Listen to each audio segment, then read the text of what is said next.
Welcome to the Greater Culture Podcast, where movement, mindset, and mastery meet. Join us as we explore the art of living fully with expert guests and real-life stories to inspire your journey. And welcome to another episode of the Greater Culture Podcast with your host, Brad Marshall here. And today, really excited to be joined by Christine Kolenbrander, somebody who's been in the CrossFit and in the fitness space for a while now as a coach, as an athlete, as somebody who's used fitness to spread a lot of happiness and joy with others. So I'm excited to hear a little bit more about her journey. And so Christine, thanks so much for taking some time to jump on the podcast with me today. Of course. Happy to be here. So I mentioned that you've been in the fitness space for quite a while now, whether it's been as a coach, as an athlete, involved with different brands. People probably know you from a variety of areas, but I'm always curious to hear people's story of how they found their way into health and fitness, whether it's the working out side or the coaching side. So tell us a little bit about your story and how did you get involved with fitness? Yeah, so I grew up in Grand Rapids, Michigan, and then I was an athlete my whole life, did gymnastics growing up, track in high school, and then after school sports were over, kind of had that lull of, trying to figure out what to do with my life, and then tried college for a little bit, didn't know what I wanted to do, wound up going to hair school for a period of time, and then actually I was working at a salon and started realizing that I had some food sensitivity issues, and I actually it was really cool. There were a couple of clients that would come into the salon that had kids that had food sensitivity issues, and I just started talking to them about it, and it really ignited this passion of learning about food. And so it kind of started as my own health journey and just kind of learning how food affects us. And I wound up going to a holistic nutrition school online. And then from there had kind of a few years where I was just kind of working different jobs in the health and wellness field from, I worked at the YMCA, I worked at a retirement home, I worked in a kitchen at a restaurant, I coached gymnastics, just like a million different things trying to figure out, I know this is what I love, but I don't know what I want to do with it. And then in 2015, found CrossFit for myself. And then it was just kind of okay, this is my thing. I thought it was just going to be for competing, but then it wound up turning into my job as well. So pretty cool how it kind of just all came full circle. Yeah, it's amazing how for so many folks, it's their own personal journey that sparks or ignites them to get really excited of, okay, I helped myself or figure this out. I want to figure out if I can help others as well. And so you mentioned doing the athletics in high school and trying to figure things out in college. Were you still pretty active and just kind of generally fit through those years? Or was it kind of like you fell off of I don't have a sport anymore. I don't really have anything to work out. Or what was that process like for you? Yeah, so I definitely had periods where I didn't do anything, which is crazy to think about now because I'm it's such a big part of my life. And even just the mental aspect of working out, the endorphins it gives you, and it just makes you feel so much better about your life. But yeah, I kind of, I was just a very, I don't know, I don't want to say normal person when it came to working out, but I would go through phases where I would try running and I would train for a 5K or train for a 10K or something like that. And then I did have a period where I found this awesome group of moms that worked out of a barn. And looking back, it was kind of like CrossFit. It was like a HIIT class. We would have all these stations every day and you do kind of Tabata-ish, 20 seconds as hard as you can and then rest. And I got in really good shape doing that. And then I wound up moving across town and stopped doing that. And then I worked at the YMCA and I tried doing kind of the Globo gym type thing, but there was no structure to what I was doing unless I was training for a 5K or when I was going to that class. I really missed, and I didn't even realize how much I missed it, but having a coach telling you what to do. And that's when I started CrossFit, it was someone just comes up with what you're supposed to do every day and you get results so much faster. So yeah, definitely went through a few years of kind of trying to figure it out, but then found CrossFit and really loved it. Yeah. And I think so many people go through that same journey of, if you're not part of a team in high school or college or whatever it is, you try to figure out what's the way I love moving, and whether it's 5Ks or Pilates or yoga or whatever it is, exploring different ways to find what works for you. And it sounds like, yeah, that idea of group fitness, coach telling you what to do, those were the things that really resonated with you. And so throughout this process, then you're still kind of navigating your own job and career and things like that. How much of a challenge was some of the stomach sensitivity stuff? So I imagine a lot of people can probably relate to that Yeah. of, you're working out, you're trying to do things to help you be healthy, but still like there's just challenges and issues there. So it sounds like it was something strong enough that you're like, I need to get this figured out. Yeah, it was pretty bad. And looking back on my life, I think I've never gotten tested for celiac disease, but I have every symptom that celiac disease presents. Looking back on my life, I was definitely showing a lot of those symptoms even growing up, just like very sensitive stomach, skin issues, getting hurt all the time in gymnastics. And then, yeah, when it kind of reached the breaking point, it felt terrible. I mean, anything I would eat, I would just get extremely bloated and uncomfortable, brain fog so bad, like just felt like I couldn't think clearly ever. But sometimes you don't realize until you fix the issue how much you were kind of in a deficit before. Like once I gave up gluten, I think after like 2 weeks, it's like, holy cow, my brain works. Like I want to have conversations with people because everything was so tiring before. Like I was just exhausted all the time. But yeah, there was definitely a few years of still like healing my gut. I feel like it's something I'll be dealing with forever. I'm definitely in a lot better place than I was back then. But yeah, even when I started CrossFit, I still had brain fog pretty bad. But that was like the 1 hour a day that I felt like everything was firing on all cylinders. Like just getting your blood pumping. I think there's so much benefit to that. So yeah, it was definitely a struggle. And sometimes looking back, I'm like, how did I even function during that time? But I think when it's your only option, that's just what you do. And the healing process is slow, especially if it's something that you've been dealing with your whole life. You're causing damage your whole life and it kind of builds up. So it takes years to really heal. So yeah, there's such a trend right now with like people not doing high intensity exercise. And for me, with having an autoimmune issue and a lot of gut issues, hormone issues, it's like I look back and that's what helped jumpstart my healing process. So sometimes I'm like, okay, can't believe everything on the internet, and doesn't mean you have to redline every single workout, but I think there's a lot of benefit to it as well. Yeah. And it sounds like there was a lot of, research, education, learning yourself throughout this process. Cause I think back, it wasn't that long ago, but long enough that I don't think it was as common or as popular of a topic to go find resources and learn about it and see what's going on.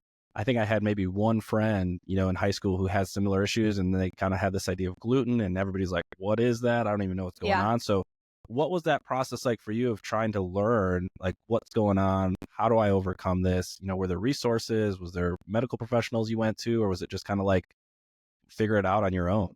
Yeah, so those couple of clients at the salon gave me quite a bit of information just because they had helped their kids so much. And so that was huge. And that was really just a godsend, like having those people in my life.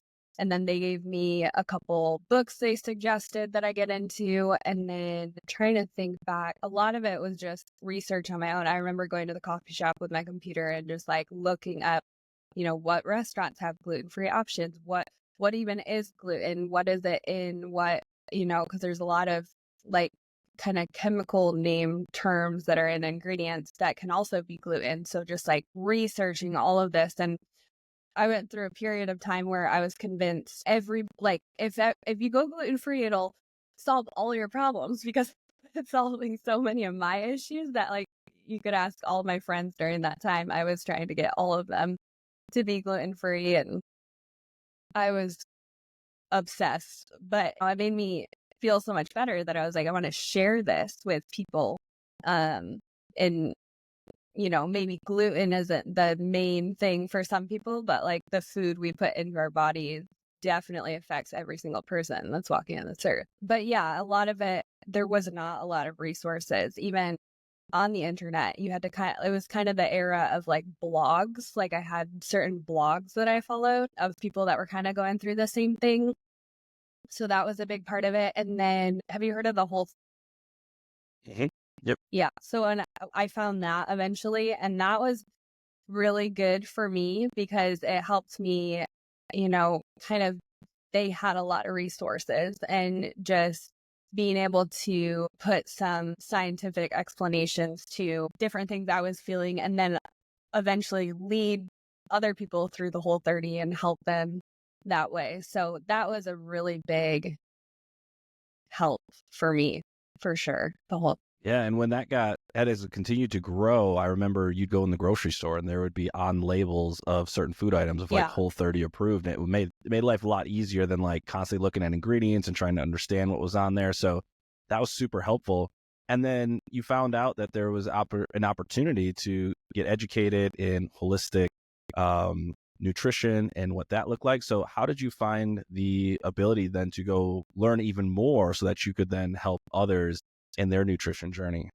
Yeah, so that was actually through that same client at the salon. She was going through this nutrition school and she was like, I just really think, I think she was like, God put this on my heart to share this with you. And the school was definitely set up to help you become like a nutrition coach, a health and wellness coach. But at that point, I was still very much like, I just want to learn, not that it was totally out of the cards to be a nutrition coach or a wellness coach. But at that point, I just wanted to go to the school to continue to learn and to educate myself. I was kind of in that stage of, do I go back to college? Do I get a degree in nutrition, dietetics? But everything that I was looking into at college was food guide pyramid and things that I didn't necessarily agree with. Things have changed now. I mean, I don't think back then it was like, if you don't get a degree, what are you going to do with your life? So at the time it was a big decision for me because even now, I mean, a certificate, it's not maybe worth as much as a degree, but at the time it was like, okay, well, I could get a degree and maybe get a job in this, or I could go to the school and maybe get something that's not as official, but actually learn more. So I chose to do that. And then, like I said, just continued. I tried to have the mindset of like, almost like internships. Like I would, work at all these different places just to kind of see what is health and wellness like in our world, from everywhere from, like I said, coaching gymnastics to a retirement home, cooking in a kitchen, working at the YMCA. Like you see all these different facets of health and wellness and there's a lot out there. So I don't know, like that was really good for me. I think I'm way more of a hands-on learner than like sitting in school. And I think I got a lot out of that for sure. And now owning and coaching at a gym, it's like all of that experience has helped me to be able to relate to people and help people at all different levels. Yeah, I think that's such a huge piece of it is understanding that there certainly is some science and theory and there's the education piece of it. And then there's like the practicality of what does this actually look like in our day-to-day lives of like, it sounds really good in the textbooks and all that, but what does this look like when I'm trying to figure out how to feed myself or my family, or we want to go out to eat to celebrate something? What do I do? And so having all of those experiences certainly gives you that ability to connect much more effectively with folks and actually take all this theory and put it into something that's actually applicable in people's lives. Is that kind of what you found? Right. Yeah, for sure. And even so in 2017, I moved to Missouri and I wound up getting a job at a place called Eat Fit Go. And it was basically like a food prep company. Like we didn't make it, we just sold it in the stores, but the kitchen made all these pre-made meals, healthy meals, and then we would sell them. And it was such a full circle thing for me because when I was going through all that schooling, I like came up with this idea basically that was Eat Fit Go. Like I wrote out this full business plan, all this stuff. And I remember talking to my dad about it. He's like, Christine, do you even know how to like cook anything? Like other than like basic things? Like, if you do this, you're going to be the one cooking. It was a harsh reality because I spent all this time on this business plan. It was a great idea, but it made me like, you're right. Like I should probably go get a job. If I don't go to culinary school, like I should probably go get a job at a kitchen I didn't wind up doing that idea. But that was kind of my last job before the CrossFit gym, working at the CrossFit gym, owning the gym. And it kind of all came full circle because it was like this business plan that I wrote out. And this company that I was working at was essentially doing exactly what I had wrote out. And I was like, okay, someone else is doing this. This isn't actually what I want to do, but I don't know. That was kind of a cool little part of it. Yeah, it's something I've certainly found too, is being able to understand who to partner with and collaborate with on all of these things. Because like we have an idea of what nutrition can look like and how it can help us. And it's like, I'm not as skilled at cooking things. I cook very basic things, but some people can make healthy meals delicious. Yeah. And so when you are able to partner with these meal prep companies or folks who are doing a great job, it allows it to be much more easily accessible for members, people you're working with, of like, hey, I know you don't have time. I know you're stressed. Check out this brand. It's great stuff, healthy stuff, clean products. Boom, easy to go. So you realize like there's all these partnerships that can happen that allow people to be healthier and happier. Yeah, for sure. And then working at the company, I was like, I'm so thankful I didn't get into this because it is a messy company. Not Evigo in general, but just like making food, making sure it doesn't expire. Like there's a lot of, it looks pretty on paper, but there's a lot that goes into something like that. Yeah. And what's funny is you mentioned, nutrition really for you was the catalyst to start your own health and wellness journey, which if we look at the hierarchy of needs from a CrossFit perspective, nutrition is the base of the pyramid. Yes. So you're sort of following along because then you went and found CrossFit, you said in 2015. And so what was that experience like? How did you find the first gym or workout that you stepped into?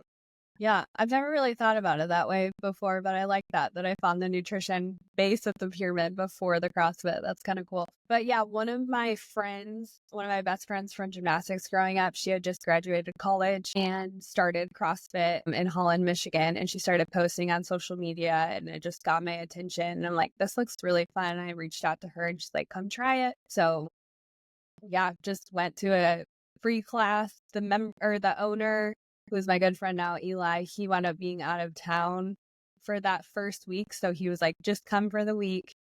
So I wound up getting a free week and I was hooked after the week. Like it was awesome. And just like I said, it felt like I was, on a team again, had a coach again, had someone telling me what to do. I was no longer guessing. The gymnastics elements part of it just really, it was like, oh my gosh, I get to do handstand walks again. I get to climb a rope. Like, it was just fun. Was there something about that first week that was either easy or challenging for you? Because I find when working with folks who are former athletes, there's certain things that are sort of like a wheelhouse for them. They're like, oh yeah, like I was good at this when I was in high school or college, and it makes them feel really good. Yeah. And at the same token, in CrossFit, there's so many things you're not good at that you're like, oh, I can't do that, but I really want to learn. So was that kind of what your experience was like? Because I imagine with a gymnastics background, some things just clicked and were pretty easy, and others were like, I've never done that before. Yes, definitely. So I was very opposite of most people that come into CrossFit. I was, I could do pretty much all of the really high skill stuff right away. I think I got a muscle up like the first week or maybe the second week. Like all of that stuff came really easy, but my cardio base was so bad. So it wasn't necessarily like I can't do a burpee or I can't do a double under, but just how tired it would make me. I just could not believe it. But I would, redline every single day. My friend that was there, she just became, because she had just come out of college gymnastics. So she was college athlete into CrossFit where I kind of had that lull. So she was fitter than me. So every day it was so fun to go in together and I would just try to get a little bit closer to beating her each day. And I will never forget the first time I beat her. We were like coming back in from the last run and I'm like, I'm going for it. And I just like sprinted past her and I was like, I beat her. And it was just like the best thing ever. Not for her, but yeah, that was really fun, like to have a friend there just to make it a little more, I think when you're an athlete, you're just naturally competitive too. So that's such a fun part of CrossFit. But yeah, the gymnastic stuff came easy. The cardio stuff still to this day is my nemesis. But yeah, I feel like, looking at the pyramid, that metabolic conditioning, you're like, okay, I understand it's probably the most important thing, but it's probably the most boring and hardest to improve as much as you can see some of the Right. strength gains or some of the other movements and other gains. So I think for most folks, they're like, yeah, cardio. That's why I Yeah. joined CrossFit, because I don't want to go on long runs. I Yeah. want to lift weights and have some fun in short Metcon style.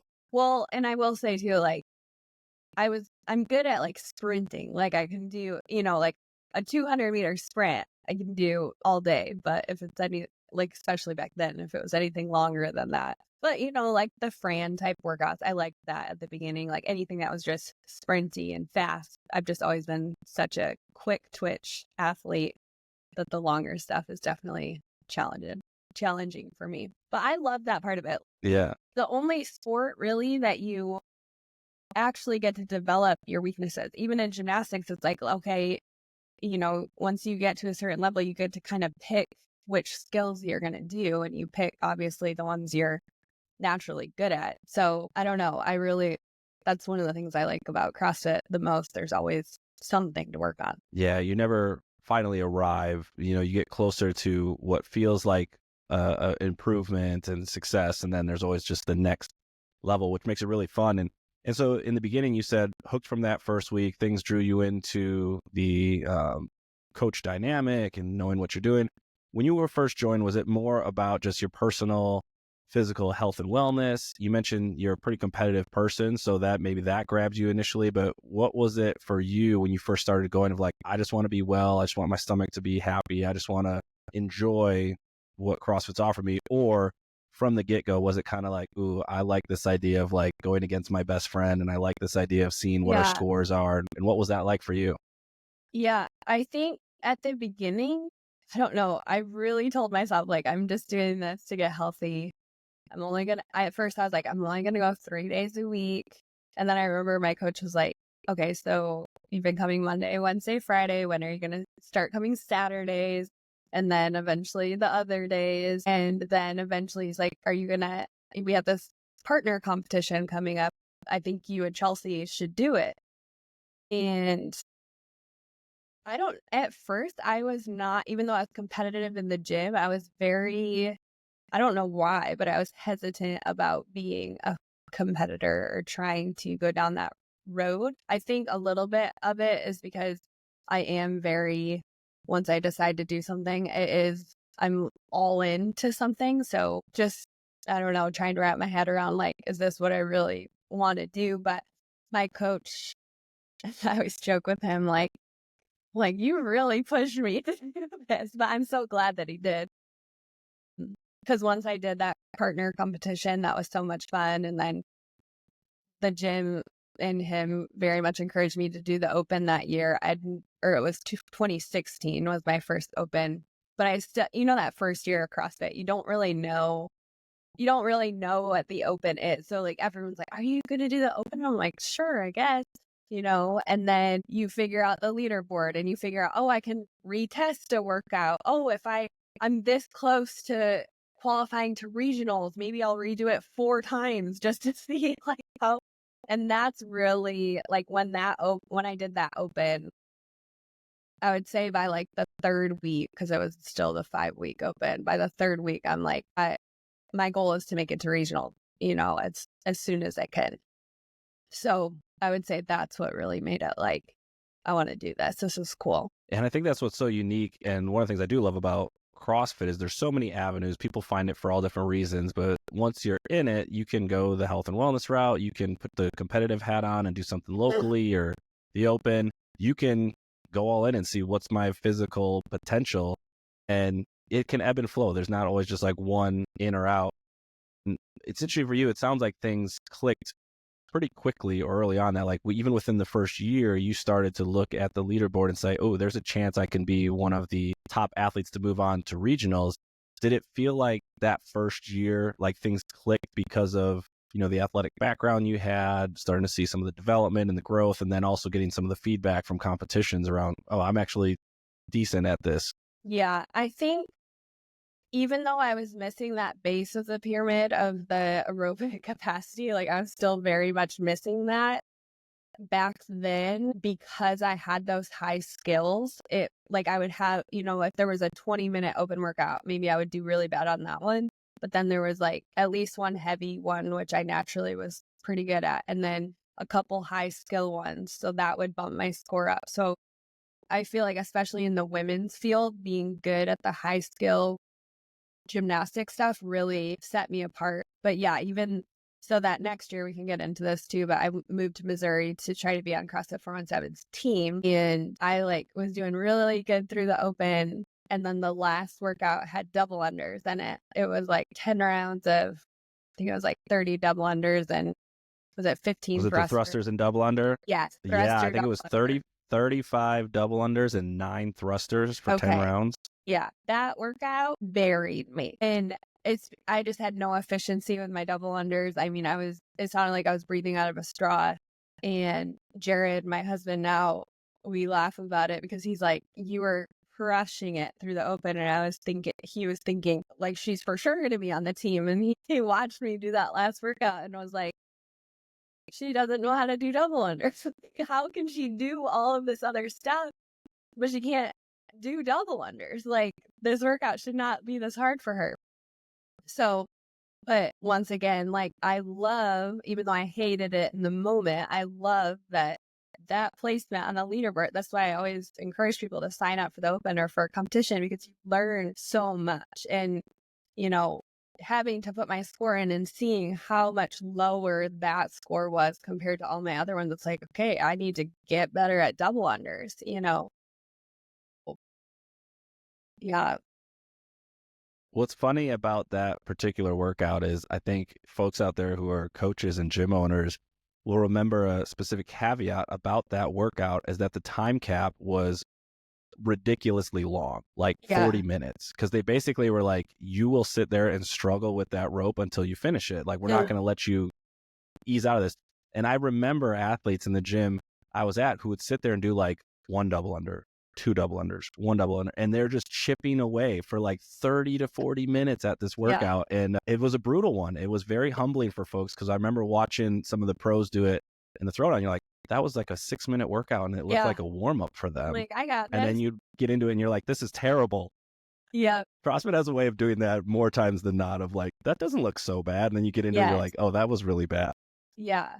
But then also cool, we don't repeat a ton of workouts, but things like open work. I mean, that workout haunted me. And I just remember it was about a year later, I was driving home from work and I'm like, screw it, I'm going to the gym. I'm redoing that workout right now. And I went and redid it and beat my time by so much, and was just like, okay, I'm getting better. Like, because I think the open was coming, and I'm like, okay, am I better at double unders yet, or am I not? And then that year we wound up having a workout that had sets of 100 double unders, and I bombed that one too. I'm like, okay, I'm good at sets of 35. Now I need to get good at sets of 100. But yeah, they just keep moving the goalposts. It's like, as soon as you're like, I've got that movement down, they're like, now do 20 of them, now do 50 of them. You're like, oh no, that's a lot of them. So yeah, athletes totally experience that. And so it sounds like, even from sort of an early in your career with CrossFit, of moving and looking at being competitive, trying to be on a team that's going to advance to potentially the games, that you had maybe a different view of CrossFit and training, things like that. Did you notice that the way you thought about it is like, hey, it's fun, I love it, but it's also something that, I don't know if you want to use the term work, but like, I have to keep training to get better at this because I want to see how far our team can go? Did it change sort of your relationship with training and going to work out, and what that looked like compared to, when it first started? I think because I was so competitive from the beginning, I always had the same mindset as far as like how hard I'm going to go at the gym. But I very much was like, I can see how I could make a career out of this if I was good enough. So it kind of became, and I was broke. Like, I was working at eFitGo. Like, I was making enough money to pay my bills, live at a very cheap apartment. Luckily, I got free food working at eFitGo, which was amazing. But, I knew, like, I didn't go to college. Like, I need a career. Like, I need to do something with my life other than just work at eFitGo. And I guess I became the manager there, but like, there was only so far you can go at a place like that. And so it kind of became more like, I need to make, like, I always call it kind of like the proving stage. Like, you need to kind of prove yourself at competitions, to companies if you want to get sponsored. And there's kind of, if you want to have it as a career, that there's this time period where you're just kind of selling your soul every day for hopefully it's something, but there's no promise of anything. But I think being on a team was really good. CrossFit 4 and 7 was a little bit more recognized, and my husband at the time was sponsored by Noble, and so there was definitely some connections and things like that. For me, nothing really happened sponsor wise until 2019, I think. So there was three years, 2 years here in Missouri where it's like, okay, just putting your head down and working. And, on top of working 40 hours a week, that's that's hard to do. And it is possible. And I'm so thankful for that time because it gives me a lot of respect for people that do that. And now running the gym, that's a full-time job as well. But it's different because I'm at the gym all day. I can train whenever I want. But yeah, I don't know. The competitive mindset stayed the same, but it's kind of like, okay, I need to, if I'm doing this, it's not just a hobby. I want to make a career out of it if I'm going to do it this intensely and devote this much time and energy to it. Yeah, there certainly takes a very, very high level of discipline and dedication, time management, those types of things, because so many folks are working full time and then training when they have time outside of those work hours for the hope of advancing to potentially the games, which can lead to an unlocked sponsorships and things like that. So there's so much time and dedication to a very, very challenging sport with the hopes of maybe we'll get there, maybe we won't. So you mentioned that first year, 2017-ish, working with 417. What did the journey look like then with that team? Because it's obviously you could see it hey, we're close. I have a potential to get there. So what did those years look like up until, eventually reaching the games on a team? Yeah. So 2017, like I said, moved to Missouri. That was when there was 3 girls and 3 guys on the team. The guys were locked in. I think we only had 3 guys at the gym. So it was okay, these are the guys that are going to be on the team. And then there was 5 girls that were essentially competing for 3 spots.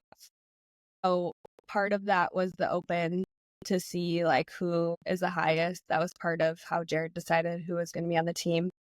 And then when the regional workouts came out, we tested all of those kind of with different pair ups to see who fit best. And I wound up hurting my back right before, it was pretty close to when they released the regional workouts. And I could still do all of them, but I was there was one workout we were testing and my back locked up, and I was the strong girl, I guess. And that was the year that they didn't have any barbell at regionals. I don't know if you remember that. They got rid of the barbell. All dumbbells, yeah. So Jared, my husband, I was going to be on the team, and he cut me from the team. So I had moved down to Michigan, was living so poor, just had sacrificed so much. And I actually, despite my double underscore in the open, I did really good in the open between those 5 girls. And wound up because of my back and there was no barbell, I got cut from the regional team. So that was devastating because it was I felt like God was telling me, move here. This is the next step in this process. And then to get cut, it was why am I even here? I was going to move back home. I was pretty upset with Jared because I thought I could still do it. I had been a gymnast my whole life. I had trained through injuries. I was I can still do this. Give me a chance. Looking back, he made the right decision. And the girls that were on, Bailey Rail, Mallory Lawson, and Kelly Nicholas, they were awesome. They went and competed at regionals. Anyways, I kind of had this, I was feeling really sorry for myself, maybe contemplating moving back home. And then I just felt like God said, you are supposed to be the best alternate that you can be. You thought your role was to come here and to be on the team, but maybe I have a different role for you. And I was okay. So it was like this chip that was on my shoulder just kind of faded. And I decided, okay, I'm going to be the best alternate that I can be. So I showed up to practices before regionals. I think there was still like 2 or 3 weeks left until regionals. And anything that the team was doing, I would do off to the side of. So if they were doing worm workouts, I would grab a sandbag and I would go next to them and pretend like I was doing it just so that I could sync up with them, just in case something happens, But it was never done in a way of like, I'm going to take your spot or anything. I was just like, if something does happen, I need to be prepared.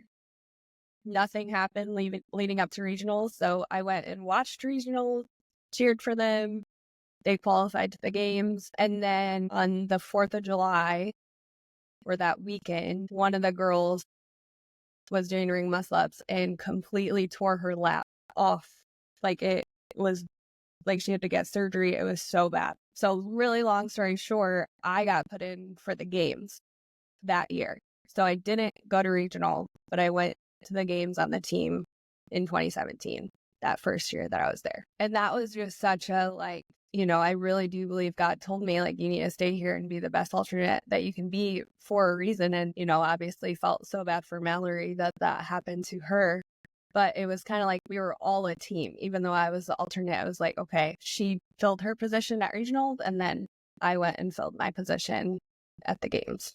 So kind of neat how that all happened. That roller coaster of just emotions and the ebbs and flows and the highs and lows of, it resonates, I think, with folks across those who are competitive, those who are just in like their whatever season of life, they're going through of how do you stay in it and how do you find the discipline, the motivation to keep showing up, even if things look like they're not going the way you want. Like that's such a hard skill to learn, I think. Yes. And I think too, like if you're a spiritual person, like sometimes you're doing things for like we want it to be this physical reason, but sometimes it's a spiritual reason that we're doing something, and going through all of that was major character development for me.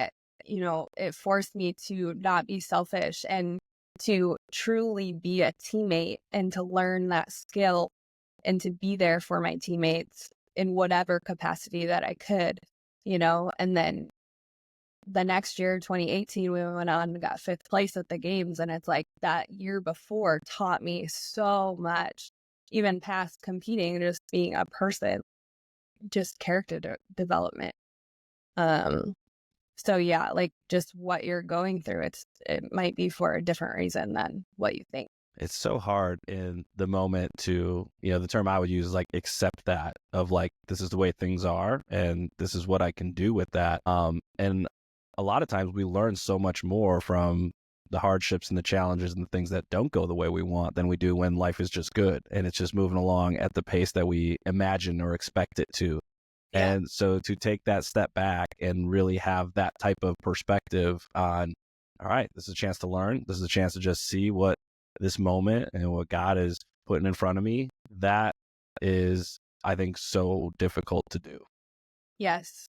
Yeah. And I think like that's where it's like you need to pray for acceptance, pray for strength to be able to do those things, because in our natural inabilities sometimes it's impossible. But I remember when I went to go watch regionals in 2017, not being on the team, someone was like, is this just the hardest thing ever for you to be here watching them? And at that point it was like, no, it's not, because like my heart had changed. It was like, that's not the role that I'm supposed to be in right now. Like I'm just here to support my team, So, yeah. Yeah.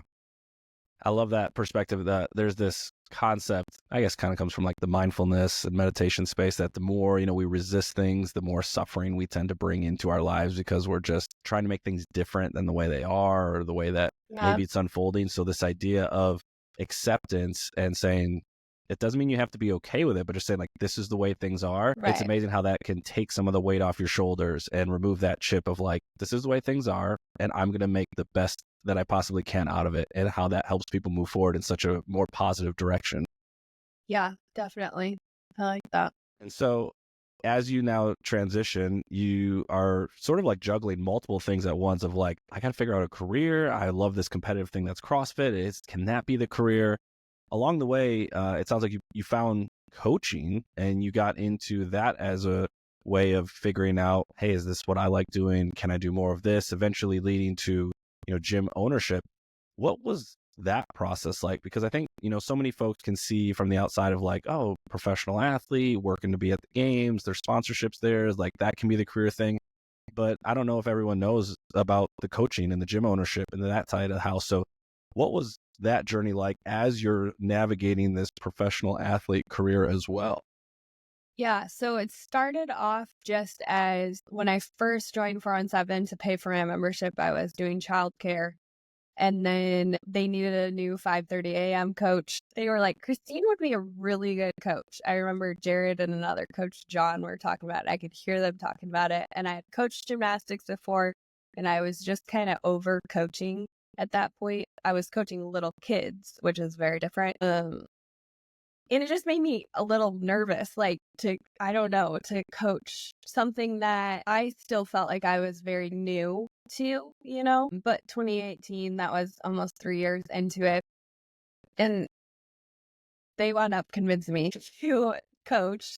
And I shadowed Jared for a while and then started coaching just one class a week, 5:30 a.m. class on Wednesdays. And I really just fell in love with it. And at first, looking back, I wasn't an awesome coach by any means. I was just tried to be encouraging. And, if I saw anything major, I would try to help. And I think most coaches are this way. The longer you do it, the more you fall in love with just learning. I mean, for me, like truly learning the methodology of CrossFit and why we're doing what we're doing, why we're coaching the way we are, and seeing people have wins for themselves or get a new skill or build more confidence or lose weight or whatever it is. It's just so rewarding. And then eventually started coaching more at the 9 a.m.s and, now I help run the gym. But yeah, it was a very gradual thing, but I was kind of reluctant at first because I just didn't have a lot of,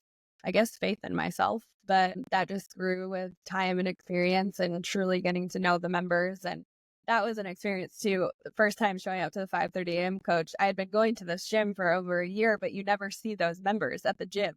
So I showed up like, know any of these people, and they don't know me. So yeah, but yeah, very gradual for me. But now, I've taken my level 1 and my level 2, and it's every time that I do something like that, it just ignites the passion even more. And, when I first got into CrossFit, I've always been a big, like, I need to know the why behind what I'm doing to have passion for what I'm doing. So, I mean, I dug into all of the documentaries, all of the, the Greg Glassman seminar type things on YouTube.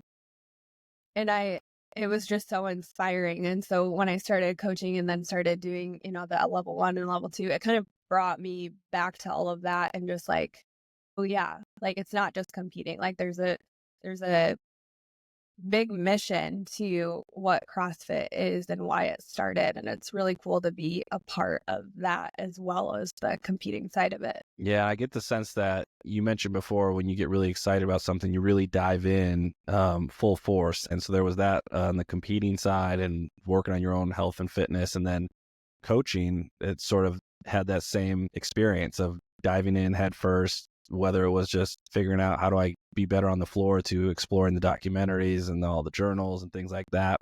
Where were some of the resources that you were looking to get better as a coach? Because I think at that time it was probably starting to be the rise of like YouTube and things like that, where people were putting stuff out there to try and improve their coaching.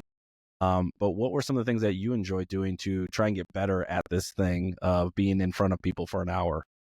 Yeah, so I think YouTube was a big part of it. There were a few Instagram accounts that I followed of just coaches that kind of gave some tips and tricks. And then a big part, I just started, I think Jared is an amazing coach. And we had a coach at the time named John, taking their classes and just trying to like pick up on what they do, what resonates, what works well, what doesn't work well.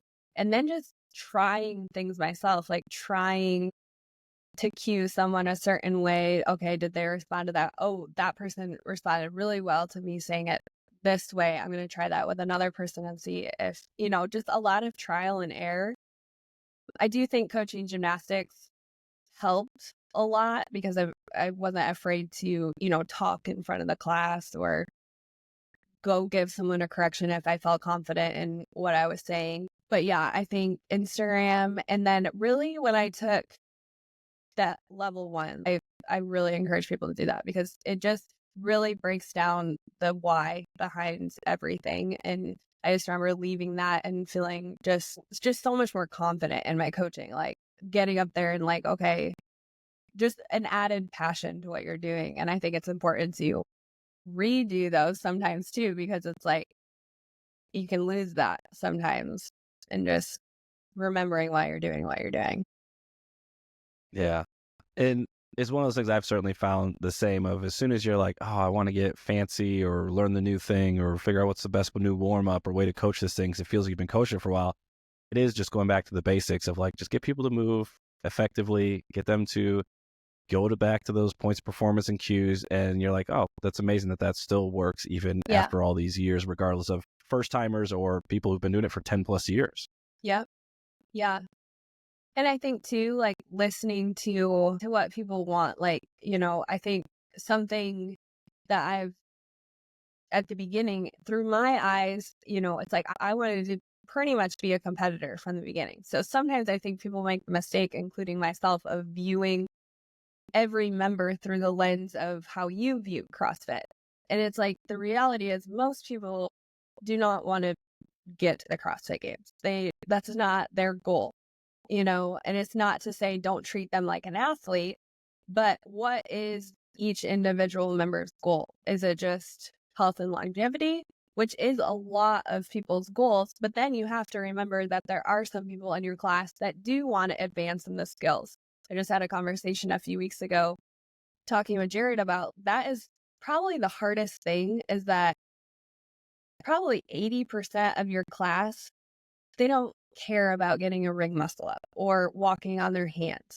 But then you have 20% of the class that does. And if they don't feel like they're progressing in those things, they feel like they're missing out, So it's like, how do you balance both of those things and helping to educate the people that don't want to learn a ring muscle up? Hey, we can scale down the positions of the ring muscle up and you're still going to gain strength, which is going to help you with your Olympic lifts and your overall fitness, even if you never do a ring muscle up. So that's kind of what I've been working on lately is like trying to balance those two things, but just listening to what your members are saying. And, you can't treat every single person the same. And I think actually that was inspired by just one of the CrossFit coach emails that they send out. They send out like a thing you can send to each of your members asking like what their goals are. And I'm like, yeah, duh, but why? I don't think of that every day. So sometimes even just an email, like just continuing to educate yourself and looking for ways to get better. I think, I don't know. I don't have one place. I try to look for it everywhere. Yeah, I feel the same way. I mean, I love consuming content that helps just get better. And so whether it's, like you said, YouTube's, Instagrams, there's now groups and folks who lead specific coach development opportunities, which I find those to be incredibly impactful. But one of the things I think that you said that resonates is just this underlying care of I care enough about the people that I'm in front of that I want to learn about them. I want to figure out what motivates them, what they get excited by, what will help them to stay consistent so I can coach to that level. I think if we just get robotic or repetitive, if I just get up in front of class and do the same thing, that's where we lose some of that connection that makes it really special. And like you mentioned, when you first walked into a gym, gets people excited and wants them to come back because the coach is really engaged, they care, they want to see people get better. And that's how CrossFit continues to grow and flourish. Right. And so you mentioned and kind of looking at the arc of your story and career here of getting into things because of that nutrition aspect. And then we start looking at the competitive side and all the fun and opportunities you've had from that. And then in coaching and owning a gym, what are some of the things that still continue to excite you today about the health and fitness space, your own journey, the journey that you get to help others on? Because you've done a lot over, the last decade here. So what are the things that still get you pretty excited to wake up and go to the gym and see how you can help 417? Yeah, I think just it is so rewarding helping someone truly improve their life. And I think for me, like CrossFit really did help change the trajectory of my life from the health aspect to the career aspect, and just being able to give a little bit of that to the people at our gym. And then as well, this last year I sat out competitively because of a back injury, and I got to really dive into the business aspect of owning a gym and just tried to put my focus there. And I found that I really enjoy that side of it, just kind of like the back end, how do we engage with members? How do we, redoing our website, just all the Google stuff. Like it's kind of, some people might think that is boring, but I think it's exciting. And just to, how do we get more people to come into our doors? Yes, for a business aspect, but also to change more people's lives. So that's been really fun. This year, I'm a little bit like, I'm going to try to compete this year. So it's a little bit of, I'm a little nervous of, I've taken on a lot with the gym and just how am I going to balance that? But that's a new challenge as well. And I think learning how to delegate a little bit more is one of my goals for this year. But yeah, right now, what gets me out of bed and excited is really learning the business side of it and just like trying to, like, I know our gym is great, but I feel like a lot of people still don't even know what CrossFit is or that we exist. I think sometimes we walk around and think that everyone knows what CrossFit is, but it's like, the reality is I still meet people all the time that have never even heard of CrossFit or the CrossFit Games. And it's like, those are lives that can be impacted, and I want to reach those people. So that's what I'm excited about right now. Yeah, it's so much fun when you get to see people walk through the door, whether they're timid or anxious or a little uncertain, and then they have that experience, they jump in, next thing you know, you're seeing the progress and you're seeing the change mentally and physically. And I think that fires you up to like, okay, we've got this really cool thing we want to share with people. So how do we do that? And I think from the business owner perspective, it's really fun to start to figure those out. It's almost like a problem or a puzzle that's constantly being solved and still focusing on your own personal health and wellness too along the way. Yeah. Well, I want to say thanks so much for taking some time. It's been really fun to hear your story, and my wife and I are fans of yours and what you're doing up there. So congrats on the move for 417 in the gym, and looking forward to seeing how this season unfolds for you. So for folks who maybe are interested to either connect or stay up with what you're doing, what are some of the best ways that people can either connect or follow along with your journey? Yeah. So Instagram is mostly where I'm at. My handle's at Christine with Chrisistine period Kole. And then our gym's Instagram is team. Yeah, definitely go give those a follow. Always fun to see what you're up to, as well as apparel items and all that good stuff. So, well, thanks so much for the conversation today. It was great. I'm hearing a little bit more about your story and be rooting for you in 2025. Thank you. Thanks for having me.